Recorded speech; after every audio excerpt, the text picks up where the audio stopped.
L'école française devient un luxe. Au Maroc, les parents d'élèves dans des écoles françaises à l'étranger sont inquiets depuis l'annonce en décembre d'une nouvelle hausse de 7% des frais de scolarité.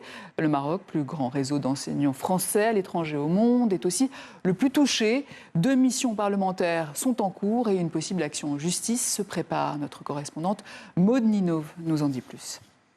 Pour la prochaine rentrée, près de 25 000 élèves d'écoles françaises au Maroc sont concernés par une nouvelle hausse des frais de scolarité, de 400 à 800 € de plus par année.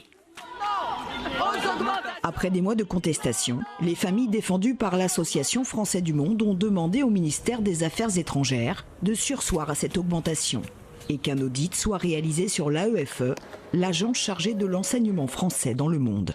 Pour une raison simple, c'est qu'aujourd'hui, l'école française devient un luxe, y compris pour les familles françaises. D'abord, une augmentation cumulée sur les 10 dernières années de plus de 70%. Sans oublier un élément principal, c'est qu'aujourd'hui les familles contribuent largement à la rénovation des bâtiments appartenant en réalité à l'État français. À Casablanca, pendant 5 ans, les familles ont par exemple été mises à contribution pour financer des rénovations chiffrées à 16 millions d'euros.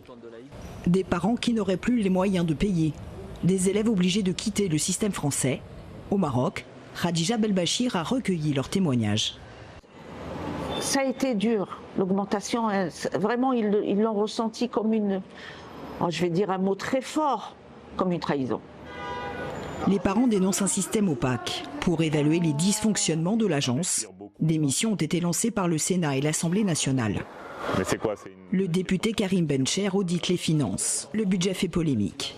Plus de charges, moins de subventions publiques. Et depuis 15 ans, les frais de scolarité sont devenus une source indispensable à l'agence. Les établissements en gestion directe n'ont pas le droit d'emprunter pour investir quand il y a par exemple une forte demande d'élèves. Donc là, il y a une triple contrainte aujourd'hui sur l'AEFE. Vraiment, on aurait voulu tuer cette agence, qu'on s'y serait pas pris autrement sur les 15 dernières années. Le député devra rendre ses premières conclusions en juillet. L'AEFE n'a pas répondu à notre demande d'interview. De leur côté, les parents d'élèves n'ont pas obtenu le gel de l'augmentation des frais de scolarité. Leur dernière solution, saisir le tribunal administratif de Paris pour une action en justice.